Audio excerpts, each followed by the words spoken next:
नमस्कार साथियों। कार्तिक के महीने में स्नान और पूजा पाठ का विशेष महत्व है। नारद जी के तपसी को दिए गए वचन के अनुसार कार्तिक मास में हर पूजा और कहानी के बाद लपसी तपसी की कहानी सुनी और सुनाई जाती है। तो आइए सुनते हैं लपसी तपसी की कहानी। एक लपसी था, एक तपसी था। तपसी हमेशा भगवान की तपस्या में लीन रहता था, जबकि लपसी रोजाना 1.25 सेर की लापसी बनाकर भगवान का भोग लगाकर ही जीमता था। एक दिन दोनों झगड़ा करने लगे। तपसी बोला, मैं रोज भगवान की तपस्या करता हूँ, इसलिए मैं बड़ा हूँ। लपसी बोला, मैं रोज भगवान को 1.25 सेर की लापसी का भोग लगाता हूँ, इसलिए मैं बड़ा हूँ। नारद जी वहां से गुजर रहे थे। दोनों को लड़ता देखकर रुके और उनसे पूछा कि तुम क्यों लड़ रहे हो।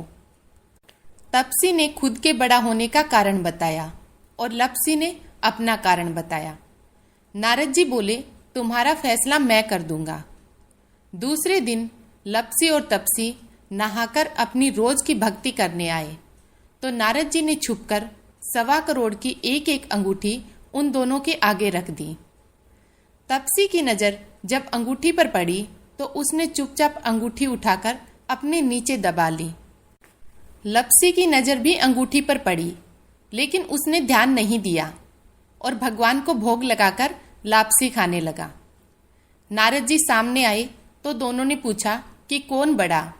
तो नारद जी ने तपसी को खड़ा होने के लिए कहा। वो खड़ा हुआ तो उसके नीचे दबी अंगूठी दिखाई पड़ी।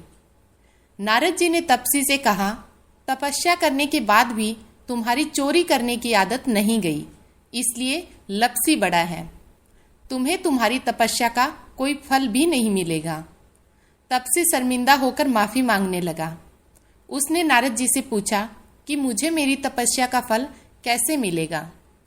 तब नारद जी ने कहा कि यदि कोई गाय और कुत्ते की रोटी नहीं बनाएगा तो फल तुझे मिलेगा।